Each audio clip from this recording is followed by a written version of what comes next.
Herzlich willkommen bei Luxemburgs Weblog, Jahresrückblick 2012 mit Lonian. Wie geht's dir? Immer noch gut, seit letzter Woche, alles top. Ja, also wir fangen an, indem wir die Alben analysieren, die dieses Jahr herausgekommen sind. Da haben wir uns zusammengesetzt und 7 Stück zusammen aufgeschrieben. Da wäre das erste Vega mit Vincent. Was sagst du zu dem Album? Ja, hat mir sehr gut gefallen. Klingt alles sehr groß. Von den Produktionen her klingt das alles sehr, sehr groß und mächtig. Und Vega hat eine sehr gute Reimstruktur mit viel mehrsilbigen Reimen, was mir sehr gut gefällt und was ich auch feiere. Und die Stimme und alles, das passt alles. Also ich fand mit das beste Newcomer-Release, habe ich ja letztes Mal auch schon gesagt. Auf jeden Fall sehr gut. Leider Gottes war anscheinend ein Lied drauf, wo dasselbe Sample verwendet wurde wie bei Aura von Savage. Und deswegen wurde der Beat dann irgendwie geändert. Aber im Allgemeinen so, vom Ding her ist es ja so eine ähnliche Richtung wie das Aura von Savage. Also ja. Was mir auch sehr gut gefällt. Von einer Skala von 1 bis 10, wie würdest du das Album da bewerten? Also 1 steht für schlecht, 10 für gut. Ja, würde ich schon eine 9 geben, weil nach oben muss immer noch ein bisschen Luft sein, falls dann noch irgendwas kommt, aber ist auf jeden Fall schon sehr weit oben. Das zweite Album wäre dann RAF 3.0 mit RAF 3.0. Ja, das ist eigentlich voll ungerecht. Ich muss eigentlich allen meinen Homies jetzt eine 9 geben. Das kann ja nicht, also RAF würde ich fast sogar auf 10, weil RAF hat unfassbares Brett hingelegt mit 3.0. Ich habe mir das auch 3-mal gekauft. Einmal als MP3, einmal als CD und dann noch irgendwie als Vinyl. Das ist Dings, ja, weil das ist schon ein Meilenstein, sag ich mal. Er wurde auch von eins der besten Alben, glaube ich, bewertet in der Juice. Ja. Und dann nochmal RAF mit Therapie nach dem Tod als RAF Camorra. Ja, ich muss sagen, Therapie nach dem Tod war wieder so für mich so ein Zurück zu Camorra. Ja, ist kein Rückschritt, aber ich sag mal so, 3.0 ist natürlich schon extrem mächtig und hat er wirklich ein paar Jahre lang dran gesessen. Und RAF hat er mal so, Therapie nach dem Tod hat er so auf Tour geschrieben und dann noch so rausgehauen, mal noch einfach mal aus der Hüfte.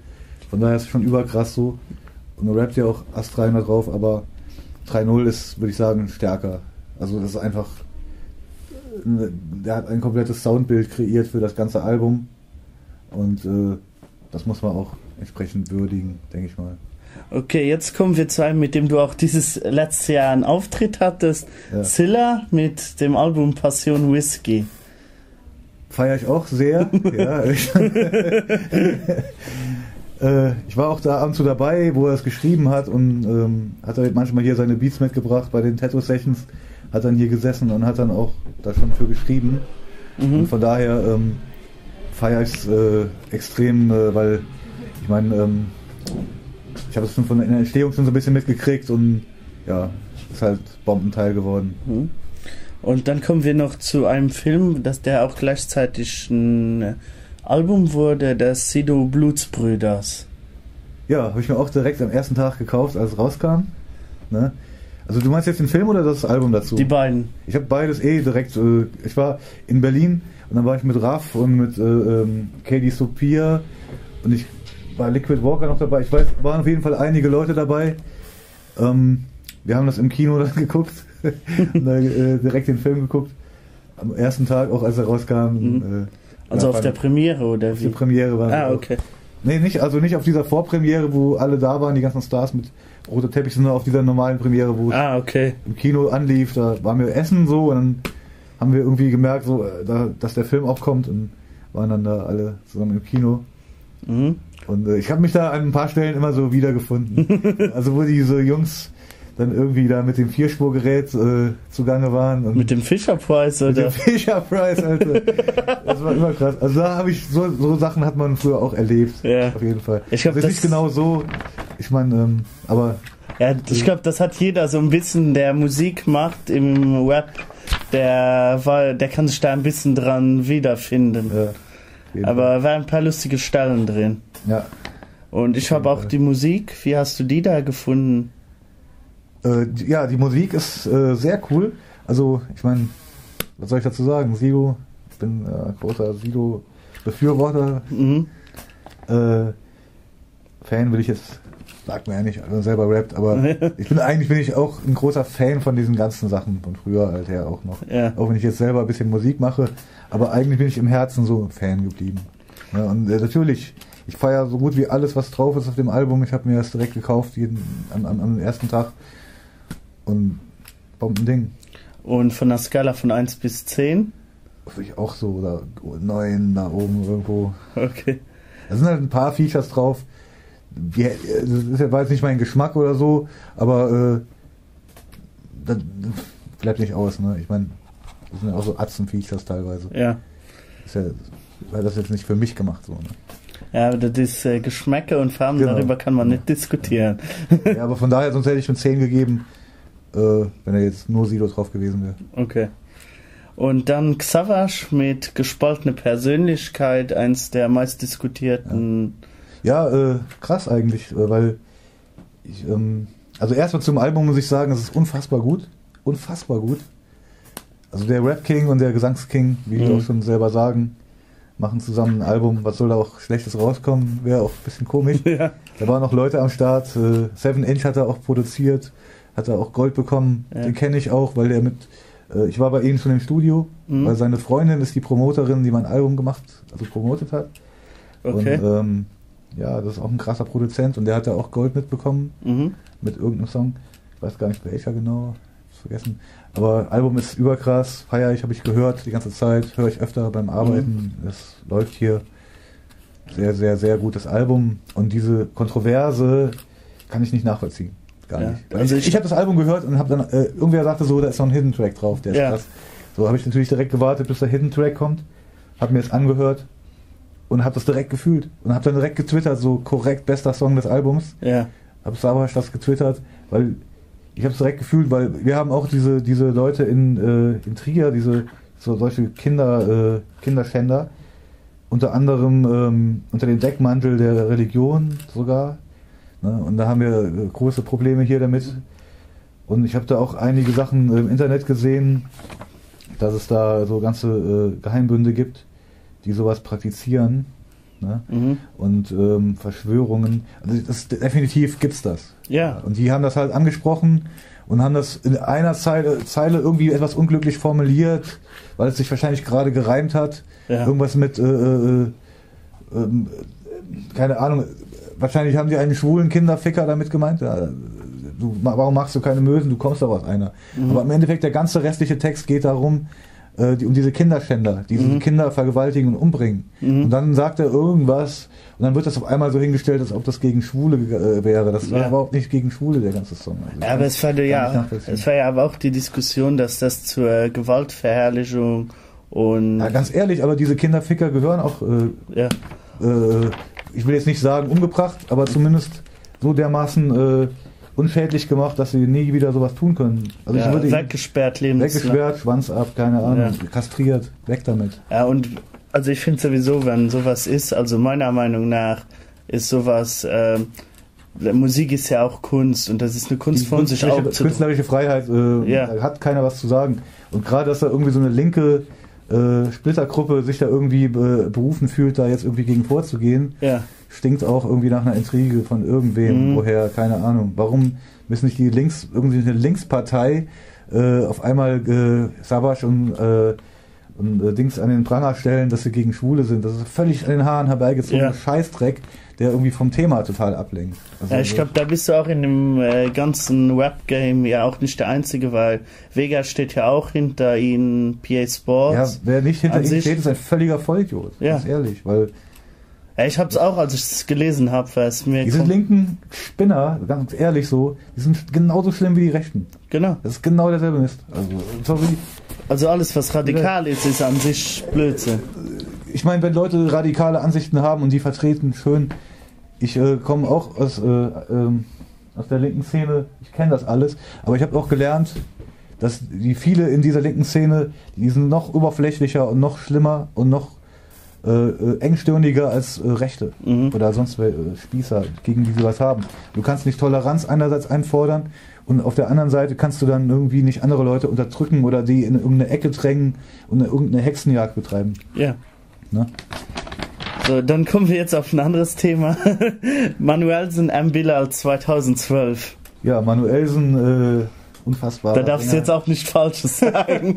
Ich darf bei keinem was Falsches sagen. Will ich auch, gerade bei Manuelsen gibt es da auch nichts Falsches zu sagen, weil er ist für mich mit Savage, mit Xavier Naidoo, ist er für mich der beste Sänger in Deutschland. Ja? Also da kommt auch, was weiß ich, kein anderer J-Love, sonstiger Mensch für mich ran. Das ist mein Geschmack, meine persönliche Meinung, aber ich finde, Manuelsen ist völlig unterbewertet. Also ich finde, ich habe ihn ja öfter hier im Studio und das, was er hier, wie schnell er ist, wie professionell und wie gut, habe ich so noch nicht erlebt. Er ist ja an sich, zählt er ja auch zu einer der Anfangsikonen. Ja, für mich Also ich hab ja Jahre im Ruhrpott gewohnt und irgendwann kam dann diese Ruhrpott, als ich da gar nicht mehr gewohnt habe, diese Ruhrpott Welle, damals mit Snagger, Pillard, Manuelsen, all die Leute. Und da habe ich das extrem gefeiert, weil ich ja so einen Lokalpatriotismus noch so ein bisschen hatte. Und dann da war ich ein großer Fan von Manuelsen direkt. Das erste Album habe ich auch sofort gekauft und jeden Tag gepumpt. Ich kann fast jeden Text mit. Ich habe einmal mit Manuelsen einen Auftritt gehabt und da hat er ein paar Texte auch, also ein paar Songs gebracht, auch von danach den Alben habe ich alles mitrappen können. Ihn geweckt quasi. Wir können ja jetzt mal irgendwann mal so was machen, dass wir dir ein Lied von Manuelsen laufen lassen und du musst dann darauf singen und rappen. Ja, kann man machen. Da können wir schauen, wie gut du bist. Ja, aber unabhängig von seinem Rap, der auch schon außergewöhnlich gut ist er als Sänger unfassbar unterbewertet. Also ich finde, in den deutschen Charts gehört halt sowas wie Manuelsen und nicht irgendwelche Lady Gaga, Maga, was weiß ich, wer alles. Also ist ja alles toll und schön. Aber ich finde, in Deutschland verstehe ich nicht, warum wir nicht auch deutsche Musik hören. Weil wir haben hier auch dieselben Künstler, die dasselbe noch fast besser machen als die Amis. Ja. Ja, und warum hören wir uns dann irgendwelche Ami-Soul-Sachen an, wenn wir solche Leute hier haben, wo wir sogar die Texte noch verstehen? Weiß ich auch nicht. Also ich höre auch lieber Musik deutsch-luxemburgisch, weil ich das halt am besser verstehe wie Ami oder so. Ja. So, dann kommen wir jetzt zu den Newcomern. Yoshimitsu. Wir müssen im Motrip-Album eigentlich auch noch, steht jetzt da nicht drauf, aber das kann man auch nicht tot. Das hatten wir vorhin vergessen. Motrip, Embryo. Also Embryo darf man nicht verschweigen. Ja. Im Jahresrückblick.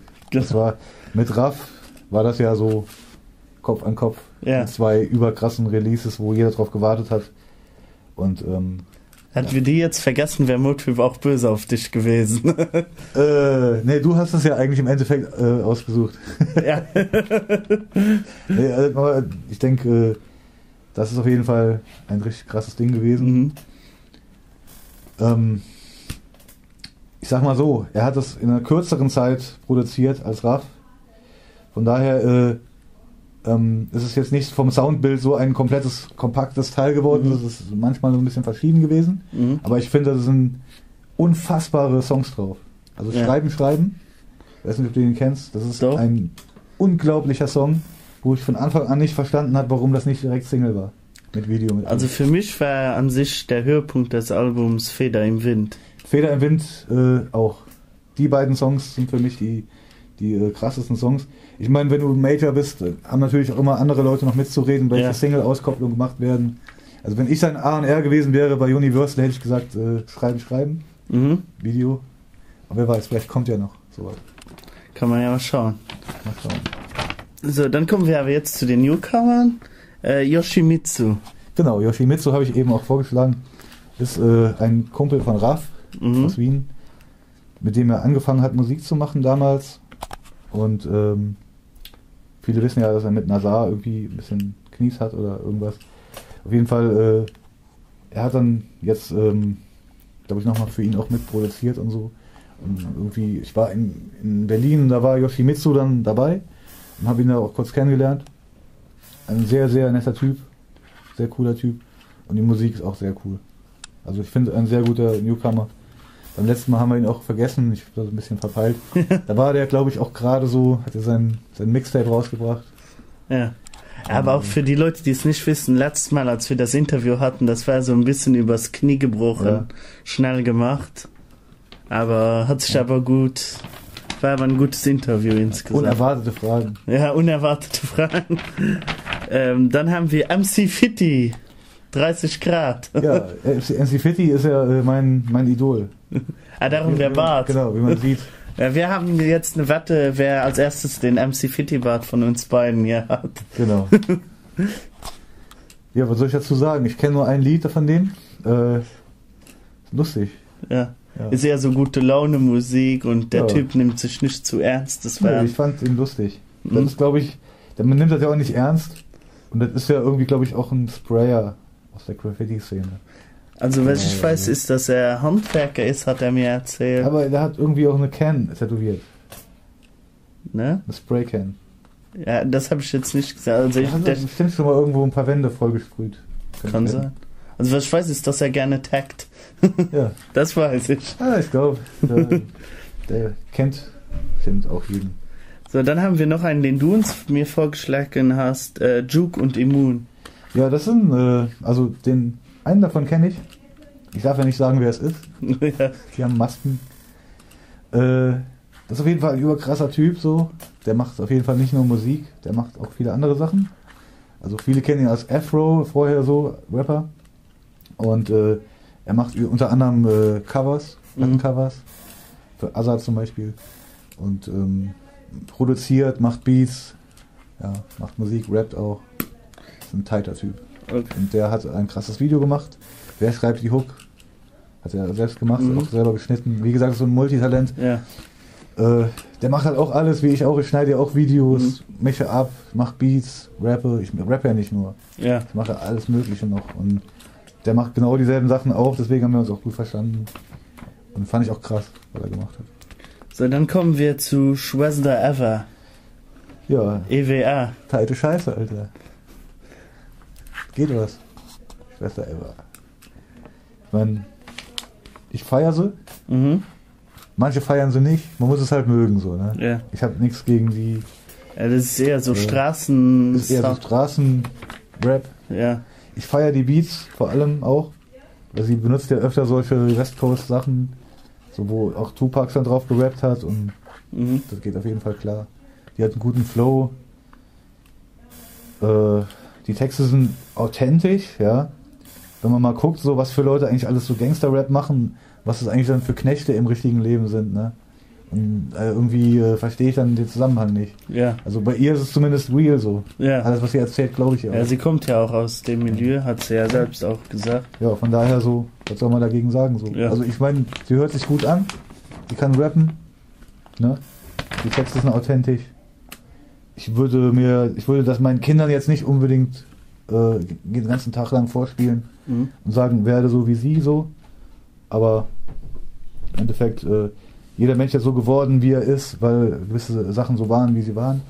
Und von daher hat die eine völlige Daseinsberechtigung. Und dann Buska aus Vegas, Freunde von Niemand. Ja, Boska habe ich auch eben vorgeschlagen. Ja, ist aus demselben Holz geschnitzt wie Vega, würde ich sagen.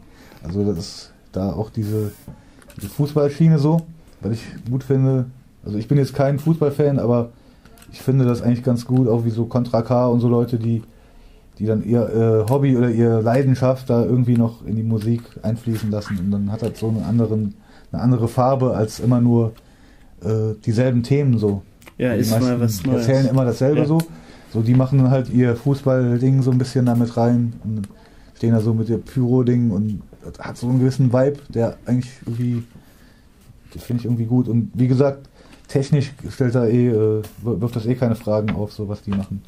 Und Also, dann da ist, glaube ich, sogar noch ein guter Produzent, der noch sehr gute Sound-Engineer und ich glaube, Beats macht er auch, ich weiß nicht genau, aber ja, ich glaube auch teilweise, ich glaube, der hat sogar teilweise für Vincent hat er auch verschiedene Sachen. also das sind auf jeden Fall Leute, die gute Arbeit abliefern. Und habe ich auch gefeiert. So, ich habe jetzt zwar nur die Videos und nicht das ganze Tape, aber so die Sachen, die ich gesehen habe, habe ich gefeiert. Und dann gibt's noch Blut und Kasse. Den hast du auch vorgeschlagen. Ja, den habe ich vorgeschlagen, weil ich mir diese vom Sido hier diese Blockstars-Serie da angeguckt habe. Mit diese ganzen Jungs da so aus dem Ghetto, die sie da irgendwo rausgezogen haben und dann mit denen eine Band gemacht haben.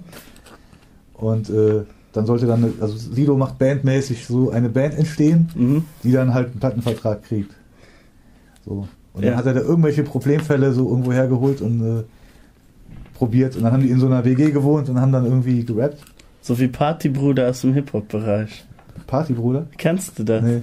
Das ist so eine Sendung, auf ProSieben, glaube ich, das ist das gelaufen. Ja. Aber das waren so 5 Typen, die sind dann halt durch die Gegend gelaufen und die haben dann in Ibiza in einer WG zusammen gewohnt und die haben dann versucht, die Mädels aufzureißen. Ah. Ja, das habe ich jetzt nicht gesehen, aber Mädels waren dann nur so 2 Sängerinnen oder 3.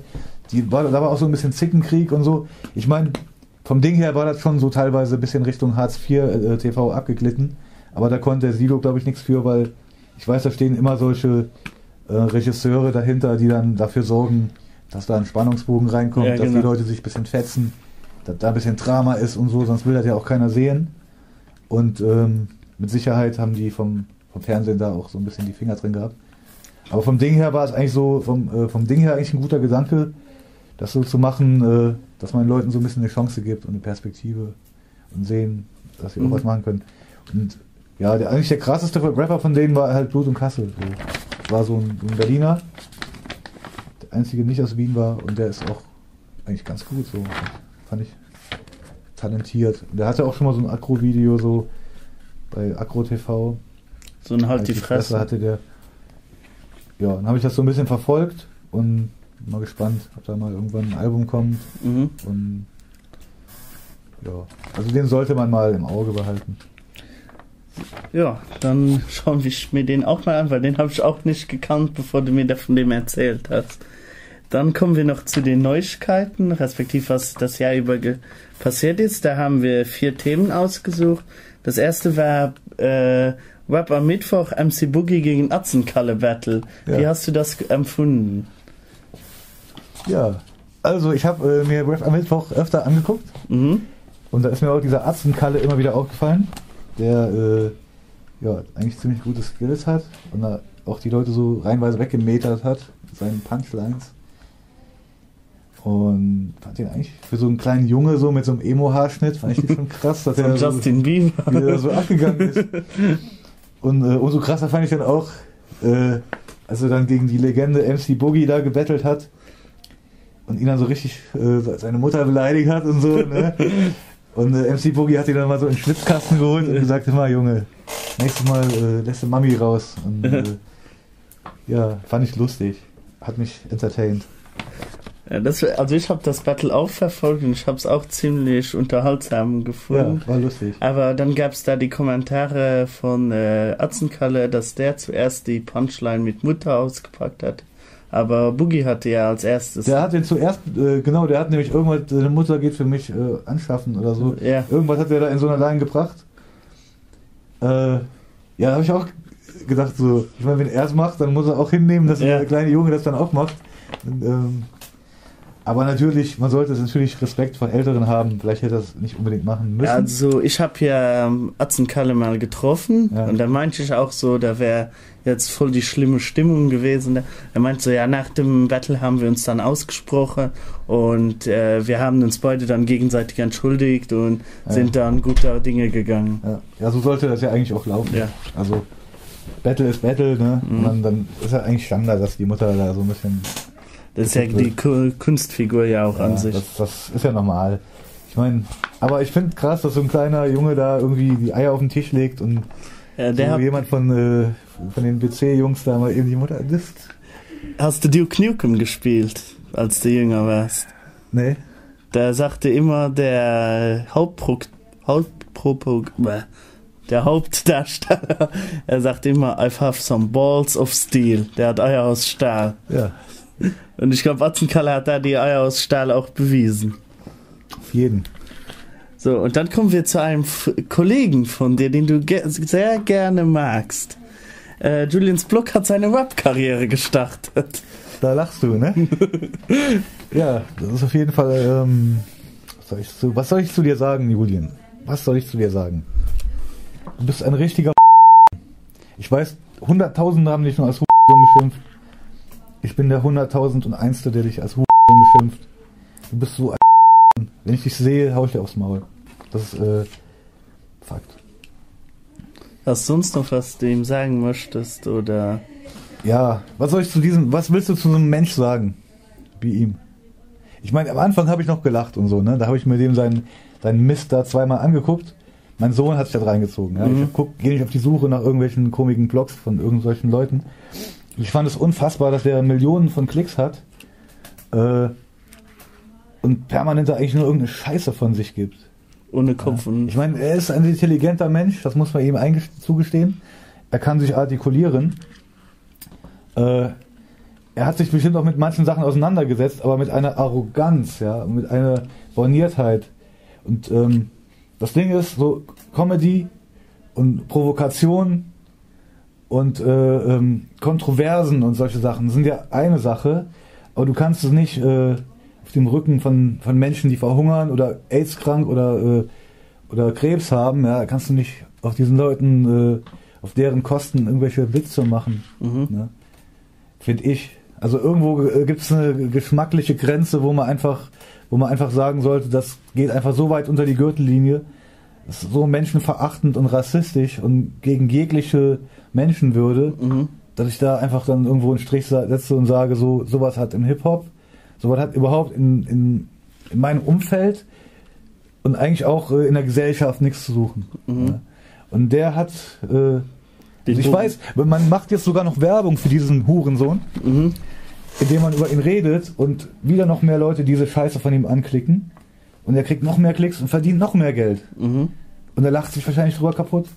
Aber ich denke, irgendwann war auch mal ein Zeitpunkt gekommen, wo einfach mal gut ist, wo mal jemand was sagen muss. Ja? Und ich wusste gar nicht, dass Vega und noch andere Leute gleichzeitig auch irgendwie da gegen ihn vorgehen oder irgendwie Stress gemacht haben und ihn dissen oder was auch immer. Also eigentlich war es so, Manuelsen war hier zum Tätowieren und ich habe ihm so gesagt, ey, kennst du eigentlich diesen Typ da, diesen Julian? Da hatte dieses Afrika-Video noch gar nicht rausgebracht. Und dann meinte er so, keine Ahnung, Alter, Julian, was ist das? Ich so, ja, Julians Blog, der rappt auch und so, der hat Haftbefehl gedisst. Habe ich ihm das gezeigt auf YouTube. Hat er sich das eine Sekunde angehört und meinte, was ist das denn, Alter? Mach weg. Ab damit. Ne? So, 2 Tage später kam irgendwie dieses Video raus, wo er so sagt, dass es ihm verhungernde Kinder in Afrika scheißegal sind und das wäre auch richtig so. Und diese blöden Afrika-Kinder wären selber schuld, dass sie verhungern. Und wenn sie in unserer Lage wären, wären wir ihnen auch scheißegal. Und das Geld, was man ihnen gibt und wenn man ihnen hilft, wäre verbrannt. Also man würde Geld verbrennen, wenn man ihnen hilft. Etc. etc. So, in einem anderen Lied sagt er irgendwie, es ist Zeitverschwendung wie krebskranke Kinder, etc. etc. Also nur solche Aussagen, die einfach ekelhaft sind. Und er bringt das mit so einer Arroganz rüber, weißt, und sagt dann, wenn ich jetzt hier irgendwie in Deutschland die Macht hätte, würde ich sagen, was war das? Wir helfen keinem und was weiß ich, so irgendwelche Länder, die Schulden haben, bla bla bla, so nach dem Motto, das war richtig rassistisch, also so richtig Nazi-mäßig, weißt du? Ob er das lustig meint, ob das witzig gemeint ist, egal. Ich kann jetzt auch nicht irgendwie durchs Ghetto laufen und Sieg Heil brüllen und so durch die Gegend laufen und mich dann wundern, wenn ich mal auf die Fresse kriege. Ja. Und dann sage ich auch nicht, das war doch witzig. Wenn ich irgendwie zu irgendwelchen Angehörigen, die im KZ vergast wurden, mich vor die Tür stelle und einen Hitlergruß mache als Witz, weißt du, dann muss ich mich auch nicht wundern, wenn die den Witz nicht verstehen. So. Und ich finde, das, was er da macht, ist nicht witzig. Ich finde es absolut unwitzig, unter der Gürtellinie und ekelhaft. Es ist rassistisch, es ist behindert. So. Und diese ganzen Kids, die sich das angucken, werden von diesem Vollidioten noch beeinflusst. Ja. So, das ist halt das Ding. Und ich fand einfach, es war an der Zeit, ich will jetzt keine Promo dadurch, dass ich gegen den was sage, so. Ich will mich auch nicht an seinem ekelhaften Schwanz hochziehen. Der ist mir im Endeffekt scheißegal, der Typ, der geht mir aber irgendwie auf den Sack. So, dann habe ich was gesagt. Und Manuelsen war da irgendwie auch so ein bisschen am Stippeln so und dann haben wir uns im Twitter irgendwie irgendwo habe ich dann geschrieben, ich mache ein Freitattoo für den, der rausfindet, wo er wohnt. Mhm. Weil dann ist nämlich das mal vorbei, dass man sich hier hinter diese Tastatur versteckt und seine ganze Scheiße ablässt. Sondern dann ist es mal eine reale, greifbare Person, die dazu stehen muss, was sie tut. Mhm. Nicht wie diese ganzen Internetkinder, weißt du, die immer nur hinter ihrer Tastatur hocken und egal was labern. Mhm. Ja. Weil im Netz kannst du jeder sein, der du willst. Du kannst alles sagen, du kannst Leute beleidigen, du kannst richtiger Bastard sein. Ne? Und die meisten entscheiden sich auch dazu, das zu sein. Mhm. So. Und ich finde, war einfach bei ihm mal gut. Und deswegen habe ich halt ein Tattoo drauf ausgesetzt, wer seine Adresse ausfindig macht. Und du wirst nicht glauben, wie Manuelsen hat das dann weiter gepostet. Und dann haben wirklich bestimmt 100 Leute seine Adresse rausgefunden, sein Auto, wo er wohnt, wo er in die Kneipe geht, wie er heißt, sein Arbeitsplatz, alles. Mhm. So. Und ich bin der Letzte, der jetzt zu Gewalt aufruft oder sonst was, aber einfach, wenn sein Arbeitgeber zum Beispiel mal sieht, was er für eine Scheiße fabriziert, vielleicht verliert er seinen Job mal, dann sieht er mal, dass es irgendwelche Konsequenzen hat, was er da macht. So, das ist einfach so meine Meinung dazu. Mhm. So. Okay. Und dann noch, Sido hat Dominik Heinzel auf die Fresse gehauen. Ja. Was sagst du dazu? Ja, wie gesagt, ich bin ja keiner, der zu Gewalt aufruft, ne?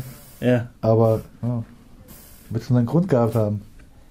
Also er hat sich ja auch entschuldigt und alles und, ne? Ich weiß jetzt nicht, wo die Hintergründe wären für die Schlägerei. Ich weiß es auch nicht. Ich habe den Typ so ein paar Minuten gesehen. Mhm. Ich habe mir das auch nicht alles angeguckt immer. Ja. Ich habe nur diesen Skandal mitgekriegt und so und alle haben sich gefreut. Das wird irgendwie einen Grund gehabt haben, dass er das gemacht hat. Hat so was Gladiatorenmäßiges, wenn sich zwei prügeln, dann sind die anderen rundherum und freuen sich. Ja, ich glaube, die haben sich ja noch nicht mal geprügelt. Ja. Sido hat ihm einfach nur eine Schelle gegeben, dann hat er sich fallen lassen. Ja. Und weil er gesehen hat, dass da Kameras sind. Ja, um Skandale aufzuputschen ein bisschen. Ja. So, und dann kommen wir noch zum letzten Thema für heute. Bushido bekommt den Integrationsbambi. Ja, der Bushido hat den Integrationsbambi bekommen. Heino hat sich darüber aufgeregt. Seitdem höre ich Heino nicht mehr. Vorher habe ich immer Heino Platten gekauft und alle gehört und ihn voll gefeiert.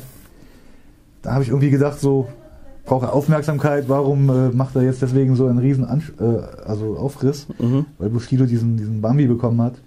Der wird den auch nicht ohne Grund bekommen haben, irgendeinen Grund wird es haben, dass er den bekommen hat. Den haben wahrscheinlich auch nicht alle verstanden, aber muss ja auch nicht. Irgendwer wird sich ja Gedanken gemacht haben, warum er ihn bekommen hat. Mhm. Vielleicht einfach, weil da viele hol mal weiter aus. So. Ich mache hier Musik, so, und alleine, ich bin jetzt noch nicht mal bekannt, aber alleine wie viele Kulturen ich hier schon zusammenbringe, indem ich das hier mache. Also ich habe einen Tag habe ich irgendwie Libanesen hier, dann habe ich wieder Afrikaner hier, dann habe ich Jamaikaner hier in meinem Studio, Deutsche. Ja. Ich würde sogar sagen, dass ich in meinem kleinen Rahmen schon, wie soll ich sagen, so eine Art Kulturverständnis. Wie nennt man das? Diplomatische Immunität, weil ich bin ja ein 40-jähriger Mann, der nicht so ist wie alle anderen vielleicht. Und normalerweise hätten Leute wie ich keinen Zugang, ja, zu diesen anderen Kulturgruppen. Weil jeder bleibt ja so ein bisschen für sich. So. Und dadurch, dass durch die Musik habe ich mit total vielen jungen Leuten zu tun, ja, die 20 Jahre jünger sind, aus einem komplett anderen Kulturkreis kommen und lerne die kennen und verstehe so, worum es denen geht im Leben, was die für Probleme haben. Ja, und da findet schon irgendwie so eine Verständigung statt, so, kulturell. Und das, denke ich, so ist im Großen dann bei so bekannten Leuten wie ihm wahrscheinlich auch der Fall. Ja, und deswegen finde ich, das schon irgendeinen Grund gehabt haben, so dass Leute gesagt haben, okay, durch diese Musik auf diesen Konzerten, da kommen so viele verschiedene hin, Ausländer, Deutsche, die sogar Rechte im Osten oder so gehen vielleicht da mal gucken und so, weißt du, und deswegen wird er den wahrscheinlich bekommen haben. Und so ein Heino hat hat sich dadurch dann irgendwie ein bisschen in eine gewisse Ecke gerückt, Ja. wo man ihn so seinen schwarzbraunen Augen, oder was sagt er da? Schwarzbraun ist die Haselnuss? Ja, schwarzbraun ist der Hase.